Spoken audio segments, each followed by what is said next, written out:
curve. Tama? Pupunta siyang curve.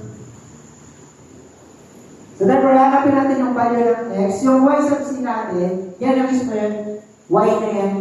Tapos yung x natin, kailangan natin. Di ba pag tinignan mo siya, in a 3D perspective, ganito yung magiging itsura niya. Parang disc. Tama? Parang disc yan. Or cylinder na sobrang nipis lang. Na ang thickness ng cylinder or ang height ng cylinder is dy. Tama? Tapos itong radius niya, galing centroid hanggang dito, ang radius niya is x. Itong x. Tama? So yung volume natin ng strip, yung volume natin naman yung dv natin is cylinder na, which is yung formula ng cylinder. Formula ng cylinder. Area of the base times height. So area of the base times yung height lang. Tama? Ano yung area ng base? Since circular lang naman siya kasi pinakailot. So, pi r squared na lang to. Pi r squared. In this case, hindi man r yung gagamitin natin. X lang. Okay, x squared. Tapos yung height natin, ano yung height natin? dy. Tapos yung x natin, hanapin natin in terms sa galing dito sa curve. Kasi itong distance na to, galing dito hanggang dito is distance niya. Ito para y is equal to x cubed. Diba? Hanapin lang natin yung value ng x dito. Okay, galing din sa equation natin. So therefore, paano natin yan? So therefore, yung y is equal to x cubed. So therefore, para mahanap yung x, so cube root natin both sides. Tama? Para ma-cancel yung cube. So therefore, ang y natin, x natin is equal sa cube root na y. Tama?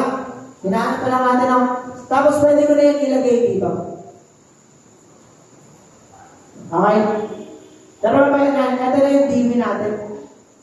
Tapos para makuha yung centroid niya, total volume times yung y natin, y bar, centroid niya in terms of y, is equals to integration na dv times yung centroid. Ganyan lang yung formula. Parang stability lang. Representative volume tapos yung centroid. Distance na from the centroid. So therefore, total volume natin, sabi natin 60 point something. Or, ang gawin ko, i-divide ko na lang total volume para y bar na lang lahat. Okay, so therefore, y bar is equals to integration na yung natin, dv natin, palitan ko na pi x squared dy times y sub c over total volume natin. Tapos palitan ko na yung ilagay ko na sa loob. Ay, yung pala natin, yung limits natin, kailangan din natin ng limits.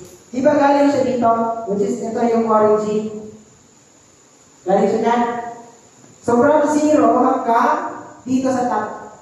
Which is equal to 8. So, therefore, from 0 to 8 lang na volume makukunin natin. So, therefore, equal to integration na 8 from 0 to 8 pi times yung x natin, palitan ko na ng cube root of y times, ilagay ko na dito yung y sub c or y lang times dy over total volume na 60.31. Yung nakastore na sa 8. So therefore, nakuha na natin si y bar. Nandiyan pa kayo? Ibig sabihin, galing dito sa 0, 5 siya pataas. No? So therefore, yung natin, yung distance natin, yung centroid natin is galing dito hanggang dito. 5 units galing dito. Tapos yung x na, since ang nagiging x lang naman doon, is kung saan siya axis pinapaikot. Kasi nandun yung centroid na tama. Kasi doon niya siya iikot. So nandun yung part kung saan symmetrical siya. Okay? Tama? For example, ito. Pag pinaikot ko to, accent rin niya kung saan naman lang siya umiikot. Dito sa axis na to. Tama? Okay, so therefore, 0 lang yung x na. So yung magiging x, sub x hat mo, or x bar is 0, tapos yung y bar mo ito. So therefore, yung centroid, ito na lang natin. Centroid is equal to, ay 0, 5. 0, 5.